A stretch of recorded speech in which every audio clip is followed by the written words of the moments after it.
madre y nuestro padre, el cual pues nos cuidó, la mamá con sus cuidados, y el padre nos proveyó pues para que no nos faltase al menos el alimento, quizás no el lujo, ¿verdad? O no viviendo una vida abundante, que no es así tampoco algo fuera de lo común, porque hay niños que nacen en esos ambientes, gloria a Dios, pero hay niños que no. En el caso mío, pues en la total pobreza, de igual manera. Pero siempre tuve a alguien que me instruyó, que me formó, que me suplió todo lo que me faltó, así como quizás fue el caso tuyo, que estoy seguro que así fue, y con toda clase de provisión. No nos faltó nada, ¿verdad? Pero con todo esto, hermano, con todo esto que recibimos desde que nacimos, siempre el anhelo de ellos fue que todo esto resultara en algo provechoso para nosotros. ¿Amén? O sea, tu mamá, tu papá te criaron, te cuidaron, te proveyeron, te dieron todo con el fin de que al final ellos pudieran ver en ti, una vez ya crecido, pues que su trabajo no fue en vano, ¿verdad? Que fue al contrario, fue provechoso para ti, así como lo fue para mí. En algo provechoso y sin decepcionar a aquellos quienes creyeron en nosotros. Sí, porque aunque seamos o como hayamos sido, hermano, te digo algo, tus padres en el fondo siempre tuvieron esperanzas buenas para ti, en ti, de que fueras un hombre o una mujer de bien. O a ver, padres que están aquí, ustedes esperan que sus hijos cuando crezcan algún día se conviertan en personas de bien, ¿verdad que sí? Uno quiere a un hijo delincuente, ¿verdad?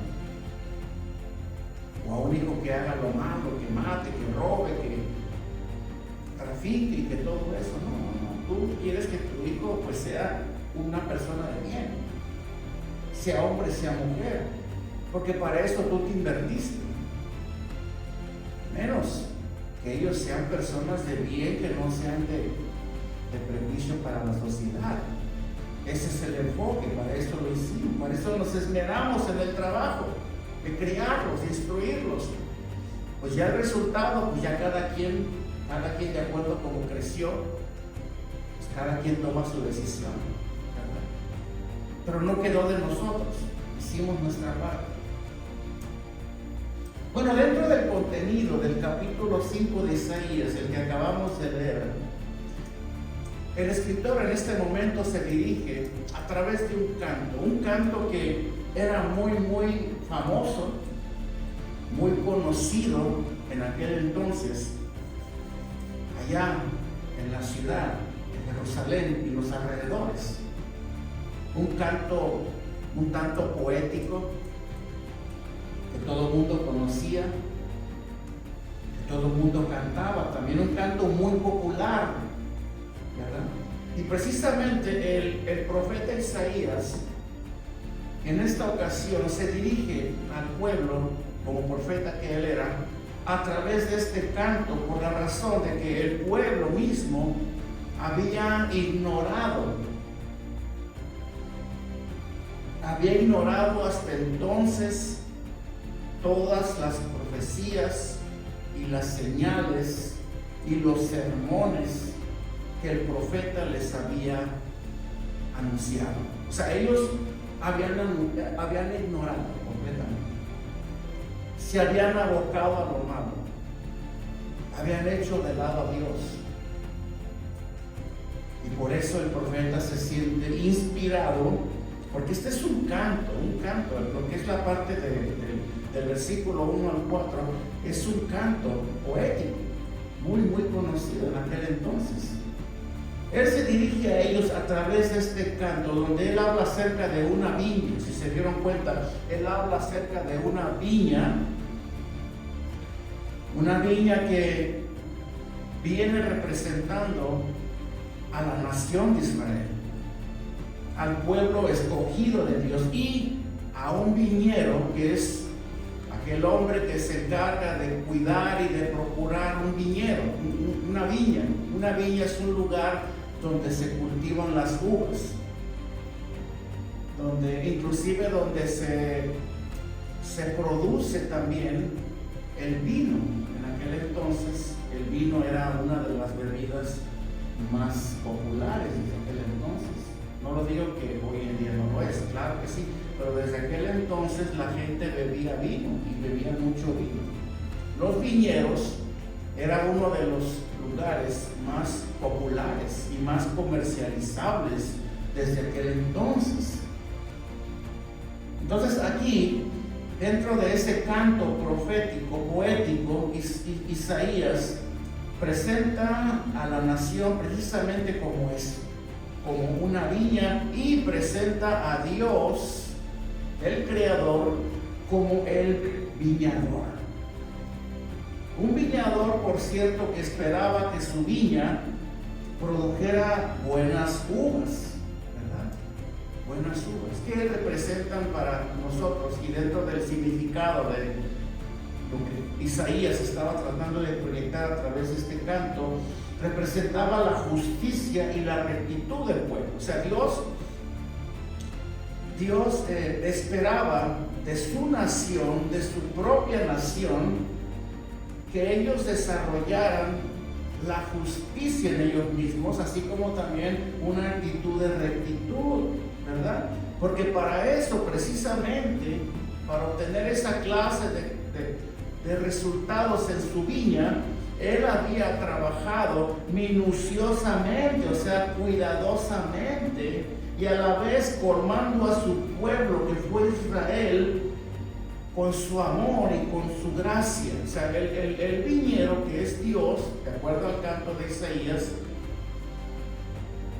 no hizo otra cosa más que procurar que su viña estuviera siempre bien cuidada, bien atendida, bien regada y todo, ¿verdad? Bien podada, todo, sacando la cizaña, cortando los frutos malos, de una forma como lo hace cualquier labrador o cualquier viñero o cualquier persona que se dedica a la agricultura.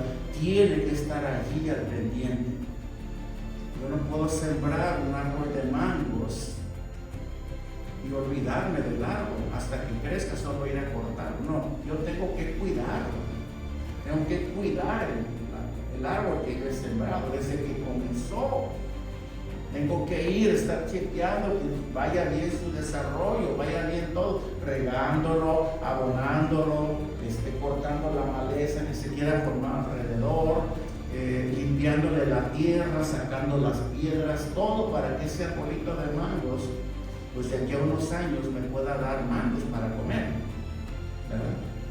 Eso fue precisamente lo que representa el canto de Isaías. Dios mismo como el viñero, procurando su viña, ¿verdad? Procurando para que ésta produjera frutos de justicia, ¿verdad?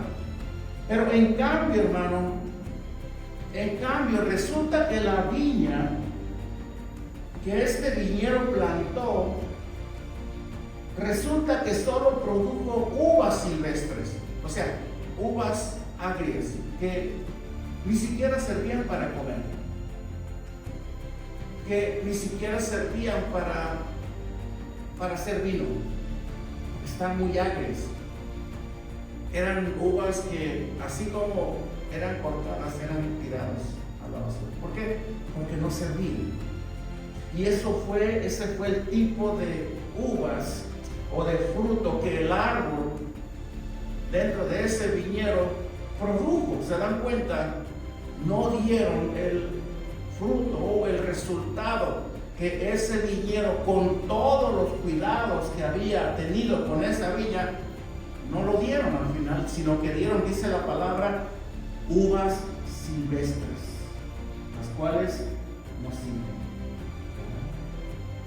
eran inútiles para hacer vino. Porque el pueblo de Israel, con todos esos cuidados que Dios había tenido con ellos, lo único que hacía la nación de Israel, ¿verdad?, era producir, así como las uvas silvestres, producir violencia, producir derramamiento de sangre. O sea, a final de cuentas, resumimos con esto que Israel lo único que hizo fue producir frutos amargos, los cuales no eran la intención de Dios. Una viña que Dios desde los inicios comenzó a procurar, desde los tiempos de Abraham. Desde los tiempos de Abraham, Dios comenzó a hacer todo para que toda su buena intención, su plan soberano, todo se fuera llevando a cabo a través de los profetas, a través de todos esos hombres que Dios levantó desde Abraham, dándole un heredero cuando él tenía ya muchos años de vejez, él y su esposa, para que dieran nacimiento a Isaac, el cual después daría también a través de su esposa Rebeca, pudiera venir después Jacob, Saúl, y después de ahí José, hijo de Jacob, el cual sería enviado por Dios como parte de todos estos cuidados para preservar la descendencia de Israel. Inclusive a través de lo que Dios hizo con José, hijo de Jacob, pues Dios rescató a su pueblo, a su nación de una hambruna que azotó Egipto y por muchos años. Si podemos ver cómo nosotros a través de todos estos acontecimientos y luego con Moisés también, liberando a su pueblo de la esclavitud ahí en Egipto, inclusive haciendo hazañas portentosas para delante de ellos, liberándolos de la persecución de Faraón y su ejército, abriendo el mar rojo delante de ellos y pasándolos por territorio seco para el otro lado. De esta forma Dios se movía siempre cuidando, procurando a su pueblo, amando a su pueblo, preservando a su pueblo con el fin de que su pueblo siempre se condujera correctamente y en justicia. O sea, en Dios no quedó, porque Dios siempre hizo todo para que ellos salieran exitosos, salieran liberados de todos sus peligros, de todas sus persecuciones. Dios los liberaba de las hambrunas, Dios los liberaba de las plagas, Dios entregaba ejércitos en sus manos, inclusive cuando no tenían ni el armamento, ni el número adecuado de guerreros, cuando se enfrentaban con los filisteos, por ejemplo, con los sirios, con los asirios, siempre Dios intervino con su mano poderosa, dándoles la victoria a su pueblo para que ellos siguieran avanzando, y todo con el fin de que su pueblo al final pues produjera frutos buenos, frutos de justicia. Ese fue su deseo de Dios, esa fue la intención de Dios siempre, ¿verdad? Y después con los profetas de igual manera. ¿Cuántos profetas no levantó Dios desde el Antiguo Testamento y aún en el Nuevo Testamento también? ¿Cuántos profetas no levantó Dios para que alertaran al pueblo, para que advirtieran al pueblo de Israel, a su nación, para que se volvieran de sus malos caminos, para que se alejaran de la idolatría, del paganismo, del pecado, de la corrupción, que se volvieran a Dios y que dejaran de inclinarse frente a imágenes de cera, frente a imágenes de barro, lo cual por causa de la influencia de las ciudades paganas que invadían el territorio de Dios, Jerusalén, Judea, Samaria y todos esos lugares, ellos terminaban adoptando la idolatría, como lo hizo el rey Salomón, ¿verdad? Como lo hizo el rey Salomón. David, un hombre conforme al corazón de Dios, pues de igual manera se dejó envolver. Y tanto él y como muchos, ellos todos tuvieron sus caídas, sus faltas que Dios siempre intentó restaurar en ellos, aún hasta en David, en Moisés, ¿verdad? aún en tantos hombres que prometían mucho para Dios, pero que finalmente terminaban cayendo. Bueno, aunque siempre el plan de Dios se vio distorsionado por causa de todas estas cosas, aún con eso Dios seguía procurando su viña, Dios seguía advirtiendo, Dios seguía anunciando y manifestando su intención de restaurar las cosas que habían sido destruidas o arruinadas por causa de la separación de Dios. Sí, porque lo que provocaba todo esto, la esclavitud, el hambre, la enfermedad, la persecución, todo esto en la nación de Israel, no era porque les había venido la mala suerte, no, era porque se habían alejado de Dios. Y esto nos enseña a nosotros que cada que nosotros nos alejamos de Dios, de nuestro Creador, nos van a venir cosas. Es como que nos salimos de la protección que Dios ha establecido sobre nuestras vidas y nosotros nos agarramos, le damos de espalda y nos vamos.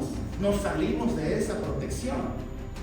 Por eso, como cristianos, como creyentes, ¿verdad? La palabra de Dios nos exhorta que no nos alejemos de Dios, que nos mantengamos cerca de Dios, que nos mantengamos con Él, que no nos alejemos. Pase lo que pase, no importa la situación que estemos pasando o la necesidad o lo que haya sido, siempre debemos estar pegados de nuestro Creador, porque Jesús dijo en una ocasión, porque alejados de mí nada podrán hacer. O sea, que al hombre le va mal porque se aleja de Dios. Así, sencillo y reducido. Al hombre le va mal porque se aleja de su Creador. Al hombre le va mal. A los pueblos, a las ciudades, a los países les va mal porque se alejan de Dios. ¿Qué pasa cuando nos alejamos de Dios? Entonces entra la idolatría, entra el pecado, entra la enfermedad, entra la corrupción y nombra muchas cosas. Y en lugar de producir uvas buenas para el viñador, resultamos produciendo uvas silvestres, lo cual no era el plan original de Dios para nosotros. Y con todo esto, la nación de Israel, sí, el pueblo escogido de Dios, tuvo que sufrir en carne propia el resultado de su alejamiento de Dios. Porque todo bastaba con que llegara una influencia de afuera y comenzara a seducir a los israelitas. Mira, si tú te inclinas ante Baal, Baal es poderoso también. No, pero es que mi Dios lo es más, decía el israelita. Y decía el siervo de Baal, no, pero es que Baal, él se preocupa más por nosotros. Él nos manda la lluvia cuando nosotros necesitamos que llueva. Él nos da la provisión, Él nos da todo. Y está más cerca que Dios. ¿Por qué no intentas probar a Baal? ¿O por qué no intentas probar a Acera? ¿O por qué no intentas probar a Diana, la Artemisa, la diosa Artemisa de Éfeso? Y todo eso. ¿Por qué no intentas probar a Moloch? Él puede darte la solución también. O sea, mira, dioses hay muchos. No, aquí te han dicho que nomás hay uno y que está ahí arriba, quién sabe dónde. Pero nuestros dioses están más cercanos a nosotros. Mira, solamente pon esta imagen de Moloch ahí en la sala de tu casa. Voy tratando de ilustrarlo. Y verás cómo llega la prosperidad a tu casa. Verás cómo los problemas se empiezan a desaparecer de tu casa. Y puras promesas falsas. Y de esta manera, pues, los paganos, los idólatras de otros pueblos, de otras naciones, era como comenzaban a invadir la nación de Dios, la nación de Israel, a través de toda esta influencia. Y llegó un punto en el cual era tanta la influencia que el pueblo comenzaba a inclinarse por esos dioses, por Balac, por Moloch, por Acera y por todos esos dioses paganos, y se olvidaban de Dios, se olvidaban de su Dios, del Dios de Israel, se olvidaban de Él, ya no lo adoraban, ya no lo buscaban. Hermano, Satanás también hace milagros. Satanás también está detrás de los dioses paganos. Y es ahí donde el pueblo fue engañado. Comenzaron a buscar otras alternativas y se olvidaron de Dios. Y como consecuencia les venía el juicio de Dios. Sí, porque cada que el pueblo se alejaba y se iba en pos de otros dioses, venía el juicio de Dios sobre ellos y los castigaba. Y muchos morían, sí, porque Dios había dicho, Dios había dado un mandamiento: amarás a tu Dios con toda tu mente, con toda tu alma y con todo tu corazón. Y ellos habían desobedecido este mandamiento, por lo tanto, había juicio que dictaminar Dios mismo en contra de su nación. ¿Amén? Y todo esto, desde Abraham hasta Isaac, Jacob, José, Moisés, Samuel, toda esta desviación, toda esta distorsión, hasta que todo esto llegó a resultar al final en la muerte y la crucifixión del Hijo de Dios, porque fue precisamente la corrupción, el alejamiento de Dios, el enfriamiento de la nación de Dios, los que llevaron a Cristo a la cruz. Sí, hermano, la Biblia lo dice, que fueron nuestros pecados, fue nuestra rebelión los que llevaron a Cristo a esa cruz. Fueron los que crucificaron al Hijo de Dios. Pregunta: ¿ese fue el resultado que Dios esperaba de su nación? O sea, un acontecimiento como lo fue la crucifixión de Cristo, donde en lugar de ser el Hijo de Dios el que hubiese estado colgado en esa cruz, hubiésemos sido nosotros. O sea, nosotros fuimos los que debimos de haber estado en esa cruz y no Él. No Él. O sea, Él pagó por nosotros. Y a pesar de lo que nosotros hicimos, a pesar del distanciamiento que nosotros cometimos delante de Dios, donde nos olvidamos de Él, donde no obedecimos sus mandamientos y todo esto, los cuales finalmente llevaron a Cristo a la cruz, ahora la buena dádiva de Dios y el deseo de reconciliarnos a ti y a mí con Dios hizo que Él sacrificara a su propio Hijo.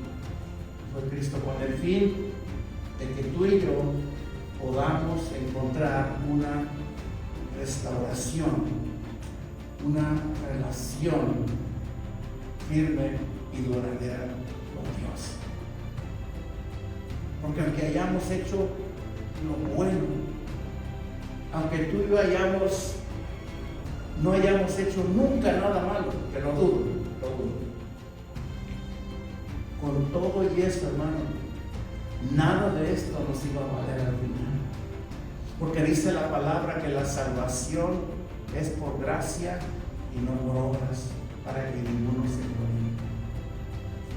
Por lo tanto, seamos como seamos, hayamos sido lo que hayamos sido, siempre debemos de recordar que la gracia de Dios fue la que nos ha acercado a esta salvación, la que nos ha dado una salvación tan grande, no por lo que hicimos, sino por lo que Él hizo en la cruz del Calvario. Y repito, ocupando un lugar que a ti y a mí nos correspondió ocupar en ese día, y no a Él.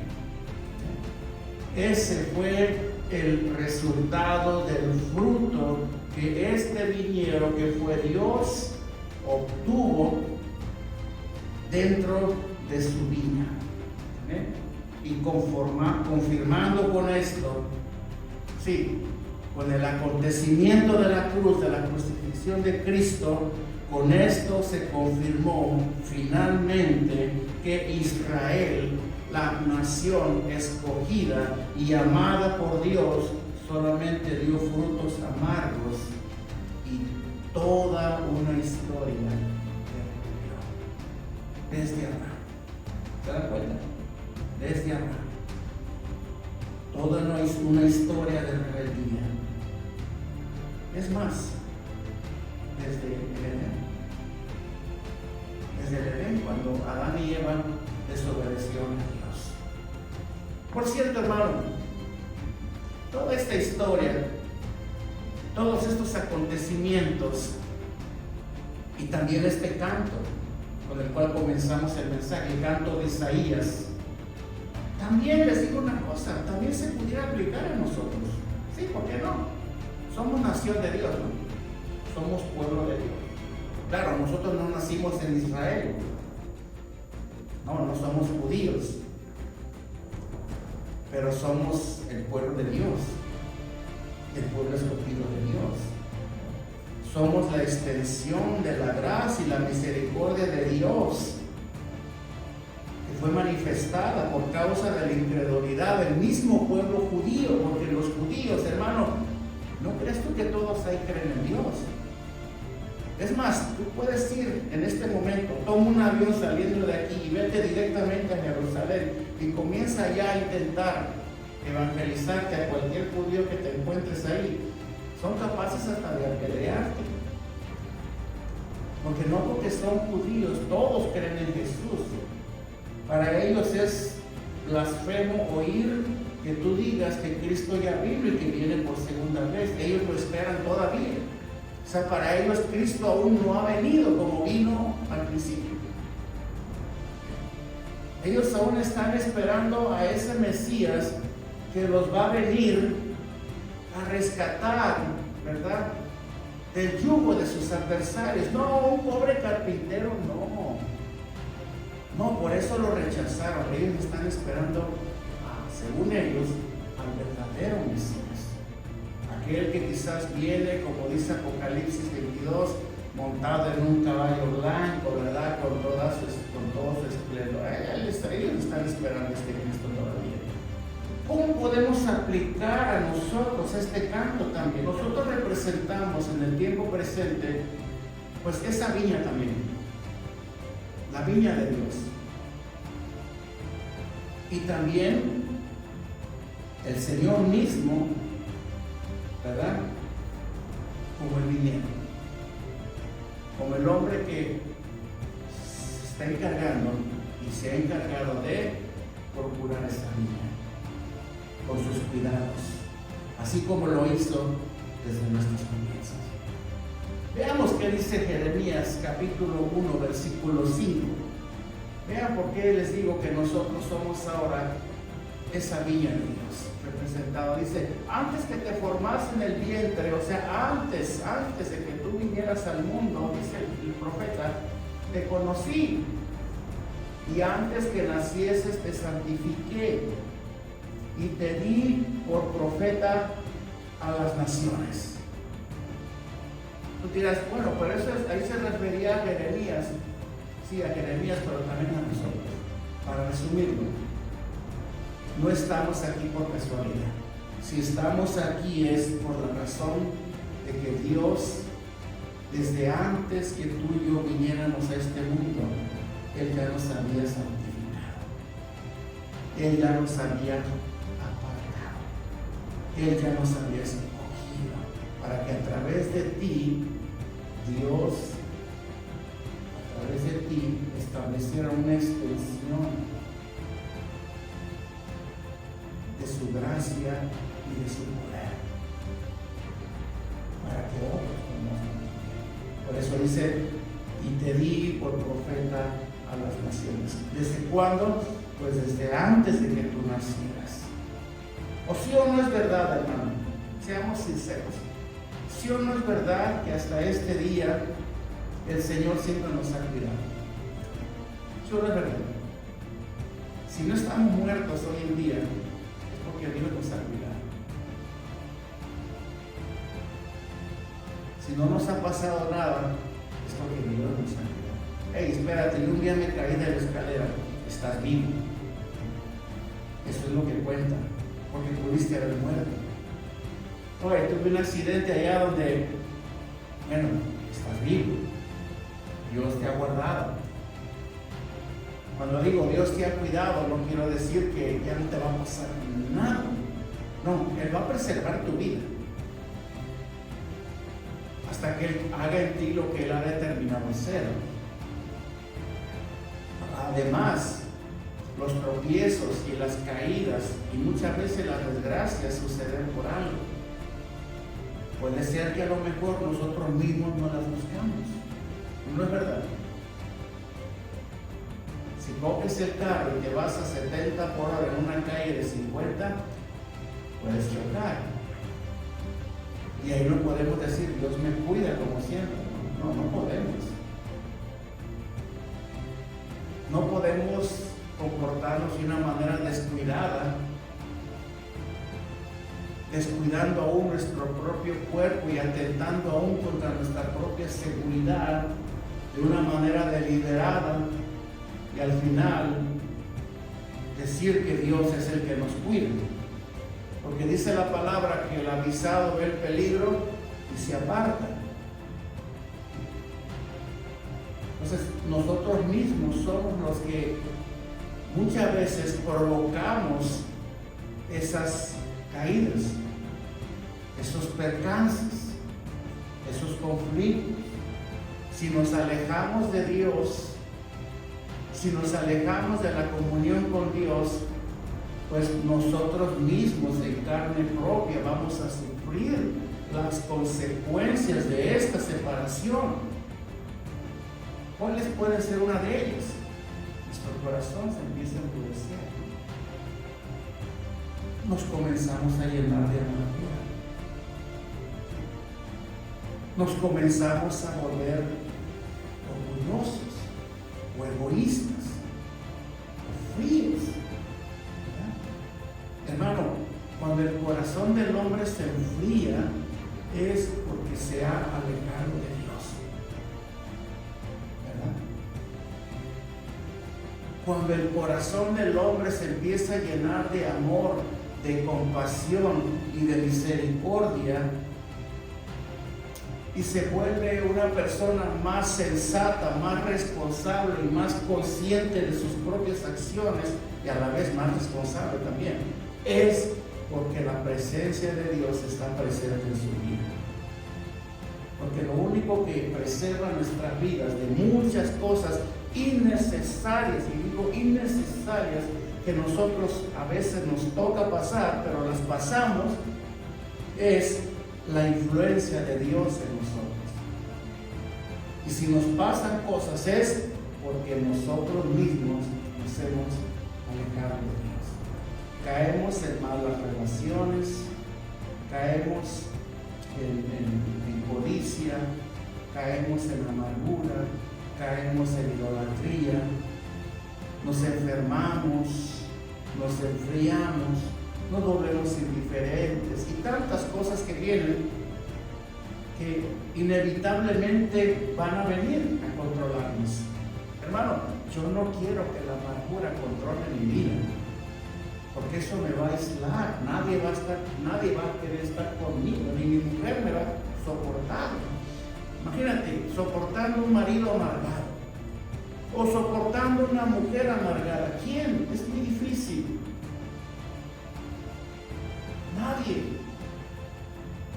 Nadie quiere estar cerca de una persona que aparentemente ni a ella misma se ama.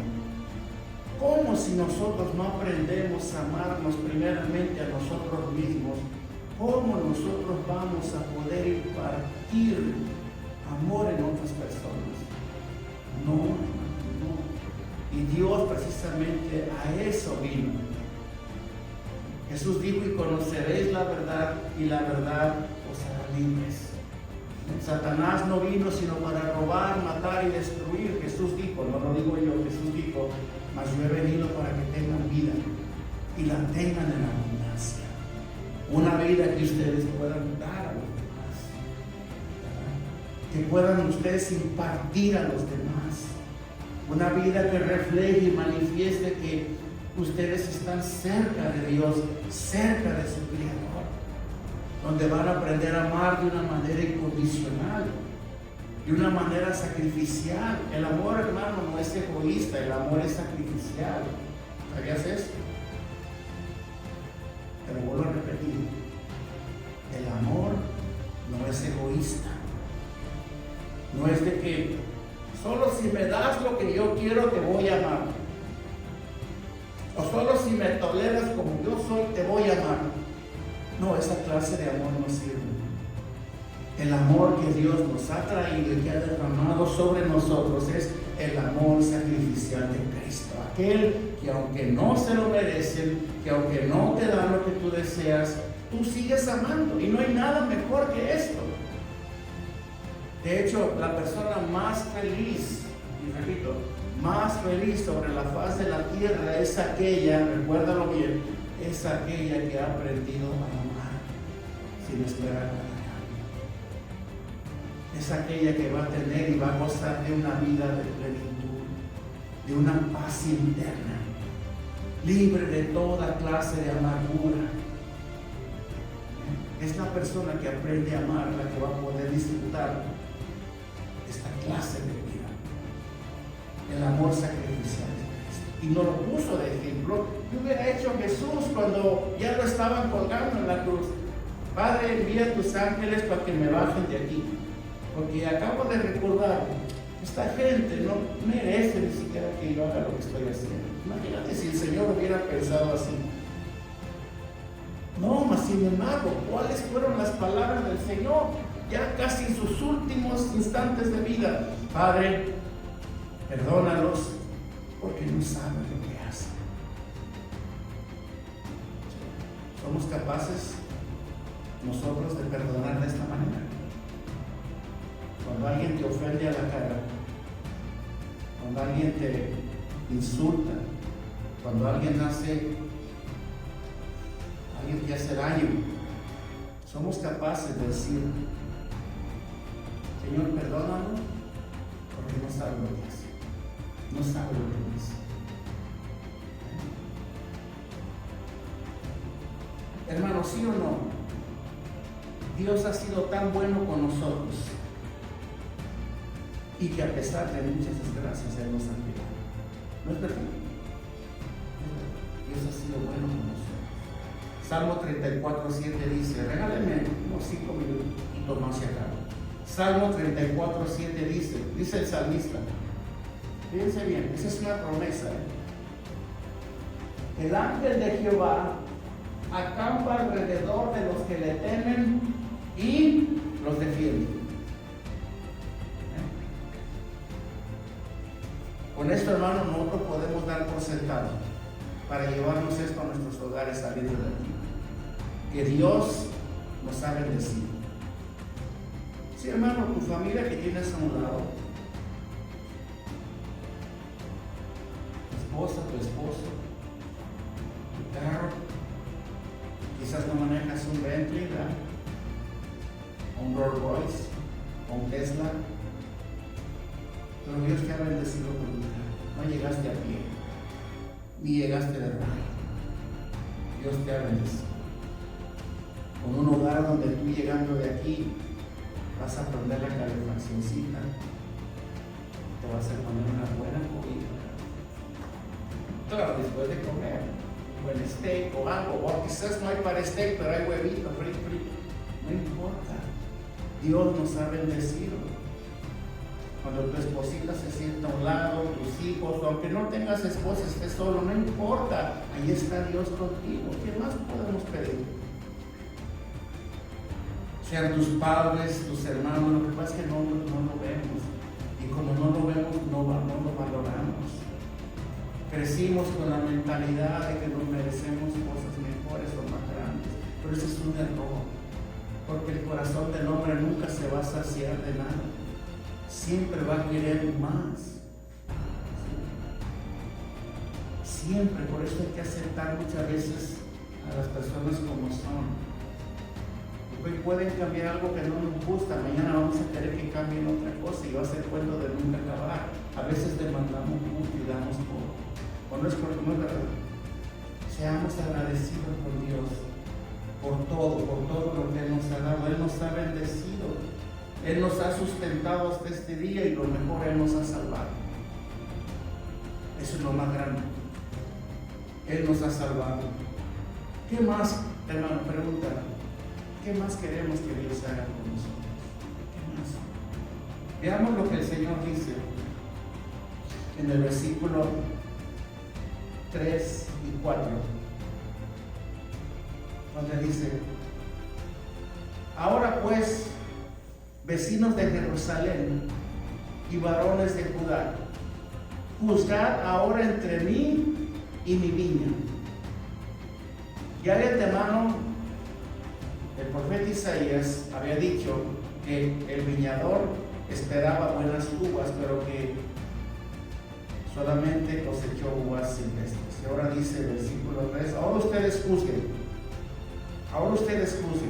Versículo 4, ¿qué más? Acuérdense, el viñador es Dios, dirigiéndose a la nación de Israel. ¿Qué más podía hacer a mi viña? O sea, ¿qué más?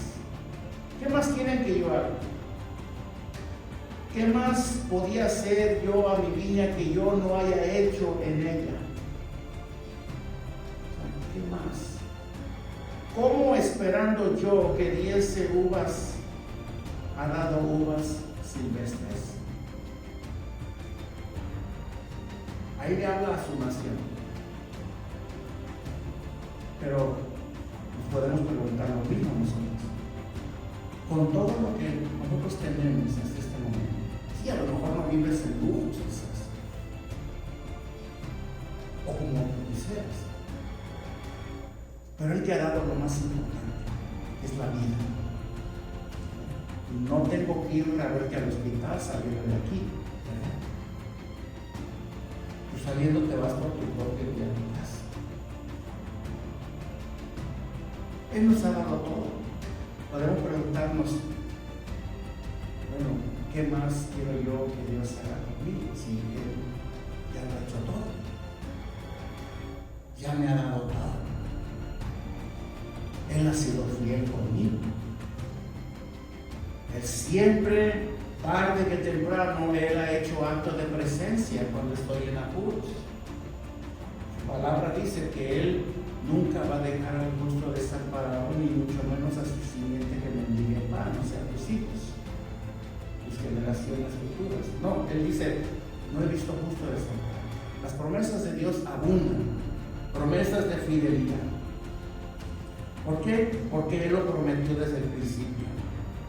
Por eso tenemos que preguntarnos, después de todo lo que Él ha hecho, quizás te sanó de una enfermedad, quizás te proveyó un trabajo cuando no tenías, quizás, no sé, te ha librado, te ha sanado de falta de perdón, de amargura, lo que sea. Él ha estado obrando en tu vida.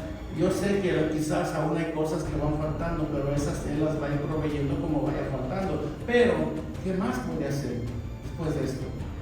¿Qué más puede hacer Dios por nosotros? ¿Qué más? Preguntémonos, ¿qué más queremos que Él haga? Y después podemos preguntarnos, hasta este día, hasta este momento, ¿cuál es el fruto que nosotros hemos producido? Y repito, con toda la fidelidad de Dios, con todo lo que Él ha hecho por ti, con todo lo que Él te ha dado, con todo lo que Él te ha cuidado, con todo lo que Él te ha guardado, con todo y que Él entregó a su Hijo en la cruz por ti y por mí, con todo. ¿Qué fruto nosotros hemos dado para Dios? ¿Hemos producido uvas buenas? o uvas silvestres. ¿Qué fue lo que produjo la nación de Israel? Uvas silvestres. ¿Verdad? ¿Cuál es el fruto, hermano, que hasta hoy tú y yo le hemos dado al Señor? Antes de continuar, vayamos al libro de Gálatas, capítulo 5, para que aprendamos a identificar un poco qué tipo de frutos o qué tipo de uvas, sean buenas o silvestres, nosotros estamos produciendo para Dios. Dice el versículo 19: y manifiestas son las obras de la carne, que son adulterio, fornicación, inmundicia, lascivia, 20, idolatría, hechicerías, enemistades, pleitos, celos, iras, contiendas, disensiones, herejías. ¿Cuál es el? Sí, continuamos. Hasta el 25.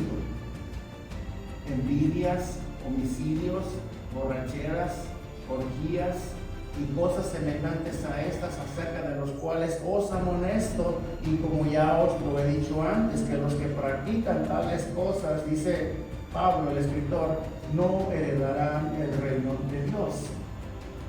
Más, dice, más el fruto del Espíritu es amor, gozo, paz, paciencia, benignidad, bondad, fe, mansedumbre, templanza.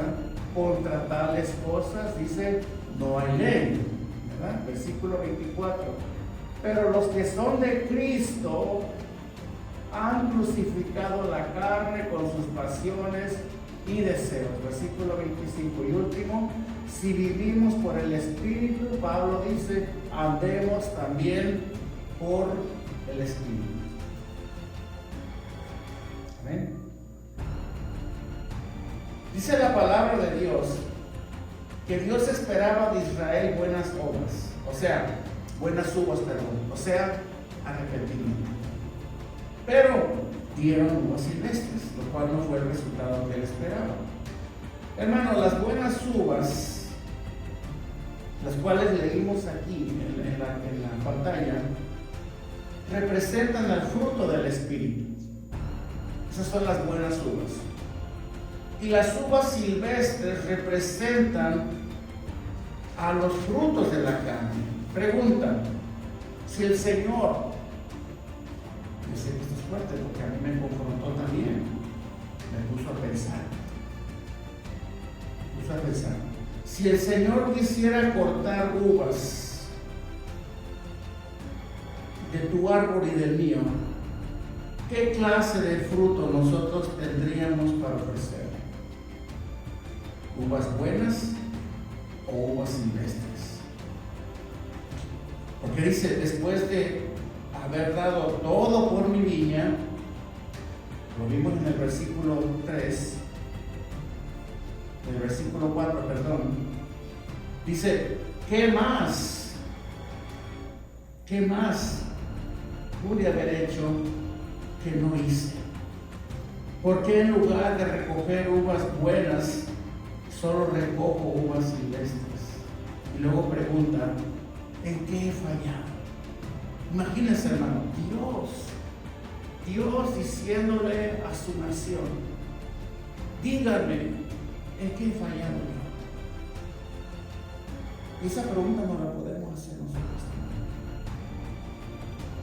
¿En qué nos ha fallado Dios? Señor, tú no me has fallado, ¿no? El que falla soy yo, ¿o no? Él no nos ha fallado. Y nosotros sí le hemos fallado. Pero gracias a Dios que Él, dentro de su plan redentor, Él nos va a seguir hablando. Te va a seguir hablando a ti, me va a seguir hablando a mí, todo con el fin de que tarde que temprano tú y yo lleguemos a la conclusión correcta de volver nuestro corazón a Dios, lo cual es el deseo de Dios.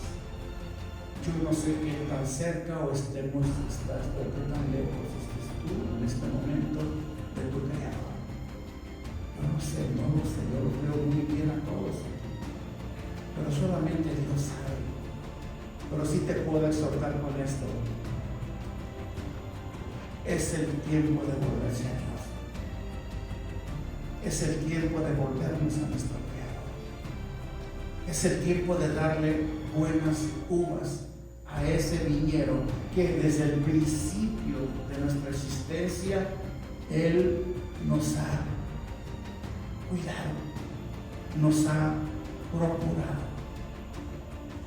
ha estado al pendiente de nosotros.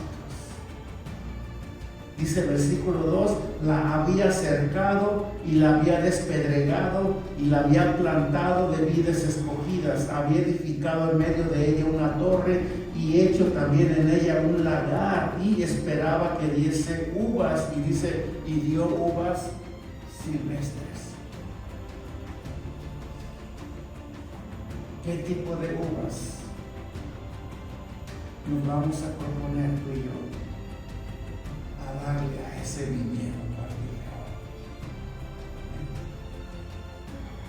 Yo sé que lo que leímos en Gálatas 5, lo que acabamos de leer, quizás para nosotros fue una forma confrontativa, pero teníamos que darnos cuenta, manifestando con esto que Dios, hasta el último respiro que tú y yo tengamos de vida, y lo repito, hasta el último respiro que tú y yo tengamos de vida en este mundo, en esta tierra, Dios seguirá insistiendo en tu vida. Dios seguirá hablándote a tu corazón. Dios seguirá llamándote a Él hasta el último día.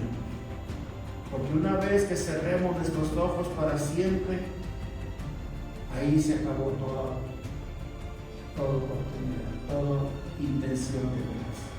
O sea, la decisión es ahora. Porque el mañana no lo tenemos. Es ahora. Preguntémonos esto. ¿Cuál hasta este